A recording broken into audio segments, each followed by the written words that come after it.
ನಾವಿದ್ದೇವೆ ಅನ್ನೋದಕ್ಕೆ ಹೊತ್ತ ಸಾಗರ ಹಾಕಿದ್ರು. ಅದರಲ್ಲಿ ಹಿನ್ನೆಲೆ ಬರ್ತದ ಕರ್ನಾಟಕ ಸರ್ಕಾರ, ಸಿದ್ದರಾಮಯ್ಯ ಸಾಹೇಬರ ನೇತೃತ್ವದ ಮುಖ್ಯಮಂತ್ರಿಗಳ ಸರ್ಕಾರ ಅವರು ಗ್ಯಾರಂಟಿ ಎಲೆಕ್ಷನ್ ಕೊಟ್ಟಿದ್ರು. ಏನು ನಮ್ಮ ಸರ್ಕಾರ ಕಾಂಗ್ರೆಸ್ ಕೊಟ್ಟರೆ ನಾವು ಪ್ರತಿ ಬಡವರ ಮನೆಗೆ ಅವರ ಹೆಣ್ಮಕ್ಕಳಿಗೆ ಫ್ರೀಯಾಗಿ ಬಸ್, ಸ್ತ್ರೀ ಶಕ್ತಿ ಬಸ್ಸಿನಲ್ಲಿ ಎಲ್ಲಿಗೆ ಹೋಗ್ಬೋದು. ಹಾಗೆಲ್ಲ ಕೆಲವರು ಅಂತೀನಿ ಮಾತಾಡ್ತಿರ್ತೀವಿ ಅಂತಿದ ಏನು ತಂದೆ ನಿಮ್ಮ ಕಡೆ ಹಣ ನಮ್ಮ ಹೆಣ್ಮಕ್ಕಳಿಗೆ ಬಸ್ ಫ್ರೀ ಕೊಟ್ಟವಾಗ ನಮಗೆ ಕೊಟ್ಟೆ ಇಲ್ಲ ಅಂತ. ಆಗ ನಾನು ಅಂತಿದ ಹೆಣ್ಣು ಮಕ್ಕಳಿಗೆ ನಿಮ್ಮ ಕಡೆ ಬದಿ ಕಟ್ಕೊಂಡು ಹೋಗಿರಿ. 100 ಜನ ಹೆಣ್ಮಕ್ಳು ಹೋದ್ರೆ 100 ಜನ ರೊಕ್ಕ ಕೊಟ್ಟು ಮಿಸ್ಕಿ ಸೆಟ್ ಆರೋದು ಕಡಿತಿಲ್ಲ. ನಿಮ್ಮ ಕಿಸೆದಾಗ ಉಳಿತಾ ಇಲ್ಲ. ತೊಟ್ಲಿಗೆ ಹೋಗ್ತೀರಿ, ಫ್ರೀ ಹೋಗ್ತೀರಿ. ಹೇಳಿ ಆಯಿ ನಿನ್ನೆ ಚಂದಿದ್ರೆ ಆಯಿ ಹಬ್ಬದಕ್ಕೆ ಬಸ್ಸಿಗೆ ಫ್ರೀ ಹೋಗ್ತೀರಿ. ಇವರು ಹಿಡಿದು ಕಡಿತಕ್ಕ ಬಸ್ಸಿಗೆ ಫ್ರೀ ಕೊಡ್ತಕ್ಕಂಥದ್ದು ಯಾರು ಕೊಡ್ತಾರ? ಕಷ್ಟ ಜೀವನದಾಗ ಯಾರು ತಗೋತಾರ ಅವರು ಕಷ್ಟ ಬಂದವರು ಸರ್ಕಾರದ ಬಂದು ಕೊಡ್ತಾರ. ಸಿದ್ದರಾಮಯ್ಯ ಕುಸ್ಬಿನ ಮೇಲೆ ಬರೆದಿರ್ತಕ್ಕಂಥ ವ್ಯಕ್ತಿ 16 ಬಜೆಟ್ ಏನು ಪಡಿಸ್ತಾ ಇದ್ದಾರೆ, ಕರ್ನಾಟಕ ಮಂಡಿಸ್ತಾ ಇದ್ದಾರೆ. ಅವರು ಬಡವರ ಬಗ್ಗೆ ಪ್ರೀತಿದ್ರು ಕೊಟ್ಟಿದ್ರು. ಇದು ಎಲ್ಲರ ಮನೆಗೆ ಹೆಣ್ಮಕ್ಳಿಗೆ ಇವತ್ತು ನೋಡಿದ್ರಿ. ಬಿಜಾಪುರದಲ್ಲಿ ಒಂದು ಹೆಣ್ಮಗಳು, ಹಡಪದ ಹೆಣ್ಮಗಳು, ತಂದೆ ಸತ್ತೋಗಿದಾರ. ಹುಡುಗಂದು ತಾಯಿ ಕೂಲಿ ಮಾಡ್ತಾಳ. ಅವ್ರ ಮಗ PUCನಲ್ಲಿ ಇಡೀ ಕರ್ನಾಟಕದಲ್ಲಿ ಫಸ್ಟ್ ಬಂದಿರ್ತಕ್ಕಂಥ ಹುಡುಗ. ಆಗ ತಾಯಿ ಹೇಳ್ತಾಳ, ನನಗೆ ದಿಕ್ಕು ಯಾರೂ ಇರಲಿಲ್ಲ, ಆದರೆ ದೇವರು ಸಿದ್ದರಾಮಯ್ಯ ಒಂದು ತಿಂಗಳಿಗೆ 2,000 ಹಾಕಿದ ಕಡೆದು ನನ್ನ ಮಗನ ಫೀಸ್ ಕೊಡ್ಲಿಕ್ಕೆ ಕಷ್ಟ ಆಗಲಿಲ್ಲ. ಈ ಮಗ ಟಾಪ್ ಬಂದ ಅಂತ ಹೇಳಿಬಿಡ್ತದಲ್ಲ. ಸರ್ಕಾರದ ಕೆಲಸ ದೇವ್ರ ಕೆಲಸ ಅಂತಾರ. ಸರ್ಕಾರಕ್ಕೆ ಎದ್ದವ್ರು ಜನರಿಗೆ ಕೆಲಸ ಮಾಡಬೇಕು. ಥೋಡೆ ಮಂದಿ ಫೀಸ್ ಬರ್ಕೊಂಡು ಇಟ್ಟು 4 ಮಂದಿ ಸಲಕ್ಕೆಲ್ಲ 4 ಮಂದಿಗೆ ನೋಡಬೇಕು. ಅಂಬಾನಿ ಅದನ್ನೇ 4 ಮಂದಿಗೆ ಅವ್ರು ನೋಡಬೇಕು ಇರ್ಬೋದು. ಅದ್ರ ಬರೋಳಿರ್ತಕ್ಕಂಥ ಲೈನ್ದಲ್ಲಿ ಅವರಿಗೆ ಮಕ್ಕಳಿಗೆ ಸಹಿತ ರೈತರ ಸಾಲ ಬಡ್ಡಿ ಮನ್ನಾ ಮಾಡಿರ್ತಕ್ಕಂಥವ್ರು ನಮ್ಮ ಚಿಂಕೋಡದಲ್ಲಿ ಬಂದಿರು. ಈರಣ್ಣ ಬಂದರ 5 ಲಕ್ಷ ಸಾಲ ತಗೊಂಡಿರ. 5-6 ವರ್ಷ ಮ್ಯಾಲ ಆಯ್ತು, 6-7 ವರ್ಷ ಆಯಿತು. 3 ಲಕ್ಷ ಮ್ಯಾಲ ಬಡ್ಡಿ ಆಗಿತ್ತು. ಸಿದ್ದರಾಮಯ್ಯ ಸರ್ಕಾರ ಒಬ್ಬರಿಗೆ 3 ಲಕ್ಷ ಆಗಿರಬೇಕು. ಗಣಿತ ಮಾಡೋರು BJP ಅವರು ಪಾಪ ಒಣ ಏನೋ ಜೋಶಿನಾಗ ತಗೊಂಡು ಬಂದು ಹಣ ಹಿಂದೂ ಮುಸ್ಲಿಂ ಅರೆ ಯಾ ಹಿಂದೂ ಮುಸ್ಲಿಂ ಬಿ ಹುಟ್ಟಿದ ಎಲ್ಲರೂ ತಾಯಿ ಹೊಟ್ಟೆಗಿದೆ. ಇದೆ ನಿಮ್ಮ ಇಮ್ಮಂದರಿ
ಬೀದರ್ದಲ್ಲಿ ಯಾವುದೇ ಒಂದು ಕ್ರಾಂತಿ ಆಗ್ತಂದ್ರೆ ಅದು ಕರ್ನಾಟಕದ ಇತಿಹಾಸ ಕಿರೀಟ ಬೀದರ್ ಜಿಲ್ಲೆ. ಇಲ್ಲಿಂದ ನಿಮಗೆಲ್ಲ ಗೊತ್ತಿರಬೇಕು, ಕಳೆದ 4-5 ವರ್ಷಗಳ ಹಿಂದೆ ಸಂವಿಧಾನ ಸಂರಕ್ಷಣಾ ಸಮಿತಿ, ದಲಿತ ಸಂಘರ್ಷ ಸಮಿತಿ ಐಕ್ಯಗಳ ಒಕ್ಕೂಟದ ಹೋರಾಟದ ನೇತೃತ್ವದಲ್ಲಿ ಈ ದೇಶದ ಏನು ಮೋದಿ ಅಹಂಕಾರ ಇತ್ತು, ಇವತ್ತು BJP ಅಹಂಕಾರ ಏನಿತ್ತು ದೇಶದಲ್ಲಿ, ಇವತ್ತು ಭಾರತದ ಜನತೆ ಮತ್ತು ಬೀದರ್ದ ವಿಶೇಷ ಜನತೆ ಇವತ್ತು ತೀರ್ಪನ್ನು ಕೊಟ್ಟಿದ್ದಾರೆ. ಇವತ್ತು ಅವ್ರು 303 ಸೀಟ್ ಇದ್ದಿದ್ದು ಇವತ್ತು 240 ಬಂದು ನಿಂತಾರೆ. ಅವ್ರಿಗೆ ಅವ್ರ ಅಬ್ಕಿ ಬಾರ್ 400 ಪಾರ್ ಅಂತಿರು. ಅವ್ರದೇ ಖುದ್ದು ಅವ್ರಿಗೆ ಪತ ಇಲ್ಲಿ ಗೊತ್ತು. ಈಗ ತಾನೇ ನಮ್ಮ ರಾಷ್ಟ್ರೀಯ ಅಧ್ಯಕ್ಷರಾದ ಮಲ್ಲಿಕಾರ್ಜುನ್ ಖರ್ಗೆಜಿ, ರಾಹುಲ್ ಗಾಂಧೀಜಿ, ಪ್ರಿಯಾಂಕಾಜಿ ಹಾಗೂ ಇನ್ನಿತರ ಎಲ್ಲ ಇಂಡಿಯಾ ಒಕ್ಕೂಟದ ಮುಖಂಡರುಗಳು ಈಗ ತಾನೇ ಪತ್ರಿಕಾಗೋಷ್ಠಿನ ಉದ್ದೇಶಿಸಿ ಮಾತಾಡಿದ್ದಾರೆ. ಇವತ್ತು ದೇಶದ ಸಂವಿಧಾನದ ಉಳಿಸಲಿಕ್ಕೆ ಮತ್ತು ಎಲ್ಲ ಇಡೀ ದೇಶದ ಇದ್ದಂಥ SC, ST, OBC, ಆದಿವಾಸಿ ರೈತರು ಕೈ ಜೋಡಿಸಿದ ಫಲವಾಗಿ ಇಂದು ದೇಶದಲ್ಲಿ ಎಷ್ಟು ಅಭೂತಪೂರ್ವ ವಿರೋಧ ಪಕ್ಷಕ್ಕೆ ಜನರ ಆಶೀರ್ವಾದ ಕೊಟ್ಟಿದ್ದಾರೆ.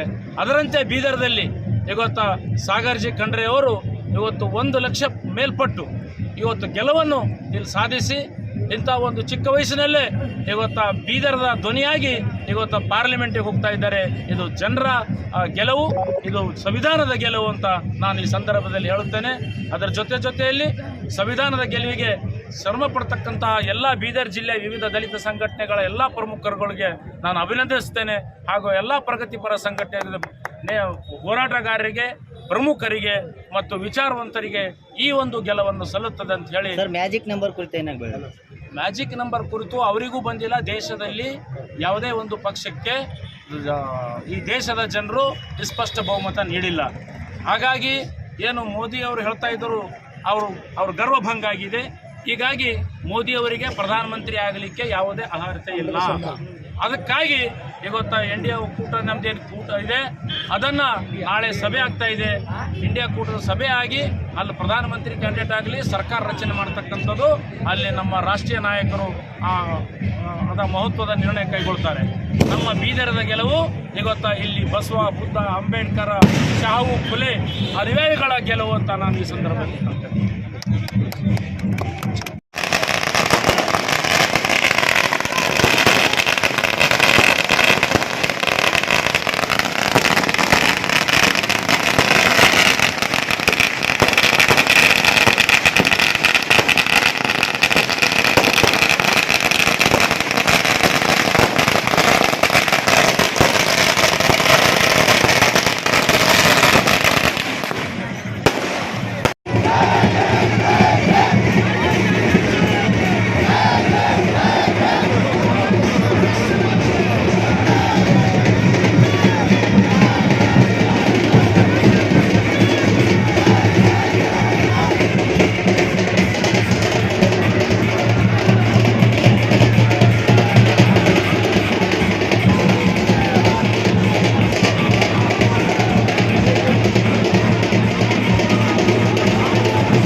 ಸಂವಿಧಾನ ಉಳಿತಕ್ಕಂಥ ಈ ಮಹಾಪರ್ವ ಚುನಾವಣೆಯಲ್ಲಿ ಬೀದರ್ ಜಿಲ್ಲೆಯಿಂದ, ಬಸವನನಾಡಿಯಿಂದ ಇವತ್ತರ ರಾಷ್ಟ್ರಕ್ಕೆ ಮತ್ತು ರಾಜ್ಯಕ್ಕೆ ಸಂದೇಶವನ್ನು ಬೀದರ್ ಜಿಲ್ಲೆಯ ಮಹಾಜನತೆಯನ್ನು ತೀರ್ಪನ್ನು ಕೊಟ್ಟಿದ್ದಾರೆ.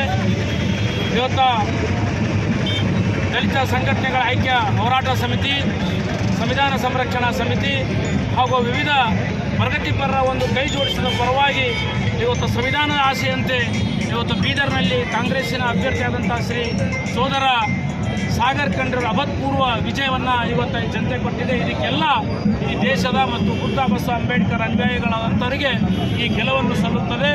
ಅದೇ ವಿಶೇಷವಾಗಿ ಯುವಕರಾಗಿ, ಒಂದು ವಿದ್ಯಾವಂತರಾಗಿ ಇವತ್ತು ನಮ್ಮ ಬೀದರ್ ಜಿಲ್ಲೆಯಿಂದ ಇವತ್ತು ಲೋಕಸಭೆಯನ್ನು ಪ್ರತಿನಿಧಿಸ್ತಕ್ಕಂತಹ ಸಾಗರ್ ಖಂಡ್ರೆ ಅವರು ಈ ಭಾಗದಲ್ಲಿ ಇವತ್ತು ಶ್ರೀ ಮಲ್ಲಿಕಾರ್ಜುನ್ ಖರ್ಗೆ ಅವರ ನೇತೃತ್ವದಲ್ಲಿ ಇವತ್ತು ಕಲ್ಯಾಣ ಕರ್ನಾಟಕದಲ್ಲಿ ಎಲ್ಲ ಕ್ಷೇತ್ರಗಳಲ್ಲಿ ಕಾಂಗ್ರೆಸ್ ಪಕ್ಷನ ಅಭೂತಪೂರ್ವವಾದಂಥ ಗೆಲುವನ್ನು ಸಾಧಿಸಿದೆ. ಈ ಗೆಲುವು ಈ ರಾಷ್ಟ್ರಕ್ಕೆ ಮತ್ತು ಏನು ಕೇಂದ್ರದಲ್ಲಿದ್ದಂಥ ಮೋದಿ ಸರ್ಕಾರ ರಿಸರ್ವೇಷನ್ ತೆಗಿತೀವಿ, ಸಂವಿಧಾನವನ್ನು ಬದಲಾಯಿಸ್ತೀವಿ, ಈ ದೇಶದ ರೈತರ ವಿರೋಧಿ ಕಾನೂನುಗಳು, ಈ ಎಲ್ಲ ಕಾನೂನುಗಳು ಇವತ್ತು ಅವ್ರದ್ದೇ 303 ಸೀಟುಗಳಿದ್ದಂಥವು ಇವತ್ತು ಅವ್ರು 240 ಬಂದು ನಿಂತಾರ. ಇದೇ ದೇಶದ ಮಹಾಜನತೆ ಕೊಟ್ಟಿದ್ದ ತೀರ್ಪು. ಹಾಗಾಗಿ ಈ ಒಂದು ಗೆಲುವು ಈ ಭಾರತದ ರಾಷ್ಟ್ರದ ಉಳಿತಕ್ಕಂತಹ ಎಲ್ಲ ಒಂದು ಬುದ್ಧ, ಬಸವ, ಅಂಬೇಡ್ಕರ್, ಶಾಹು, ಫುಲೆ, ಕನಕ, ಶಿವಾಜಿ ಇವರೆಲ್ಲರ ಒಂದು ತತ್ವ ಸಿದ್ಧಾಂತ ಮೇಲೆ ಇವತ್ತು ಗೆಲುವನ್ನು ಈ ರಾಷ್ಟ್ರದಲ್ಲಿ ಅಭೂತಪೂರ್ವವಾದಂಥ, ಯಾಕೆಂದರೆ ಇವತ್ತು ಮೋದಿ ಸರ್ಕಾರ ಇರ್ಬೋದು ಮತ್ತು ಕೆಲವು ಮಾಧ್ಯಮದವರು ಇರ್ಬೋದು, ಅವ್ರು ಏನು ಮಾಡ್ತಾ ಇದ್ರು ಅಂದರೆ ಇವತ್ತು ವಿರೋಧ ಪಕ್ಷನೇ ಇಲ್ಲ, ದೇಶದಲ್ಲಿ ಇಂಡಿಯಾ ಒಕ್ಕೂಟದ ಬಲ ಇಲ್ಲ ಅಂತ ಏನು ಹೇಳಿಸ್ತಾ ಇದ್ದರು. ಇವತ್ತು ರಾಷ್ಟ್ರದ ಜನತೆ ತೀರ್ಪನ್ನು ಕೊಟ್ಟಿದೆ. ಅದಕ್ಕಾಗಿ ಇನ್ನೂ ಇವತ್ತು ರಾಷ್ಟ್ರದಲ್ಲಿ ಯಾವುದೇ ಒಂದು ಸರ್ಕಾರಕ್ಕೆ, ಯಾವುದೇ ಒಂದು ಪಕ್ಷಕ್ಕೆ ಸ್ಪಷ್ಟ ಬಹುಮತವನ್ನು ನೀಡಿಲ್ಲ. ಹಾಗಾಗಿ ನಾಳೆವರೆಗೆ ಏನಾಗುತ್ತದೆ ಕಾದು ನೋಡಬೇಕಾಗಿದೆ. ನಮಗೆ ಹೋಪ್ ಇದೆ, ಸಂವಿಧಾನ ಉಳಿತಕ್ಕಂಥ ಸರ್ಕಾರ ಬರಬೇಕು ಮತ್ತು ಈ ದೇಶದ ಕೋಟಿ ಕೋಟಿ ಜನರ ಆಶೆಯನ್ನು ಈಡೇರಿಸ್ತಾರೆ ಎಂಬ ಒಂದು ನಂಬಿಕೆಯೊಂದಿಗೆ ಜೈ ಸಂವಿಧಾನ, ಜೈ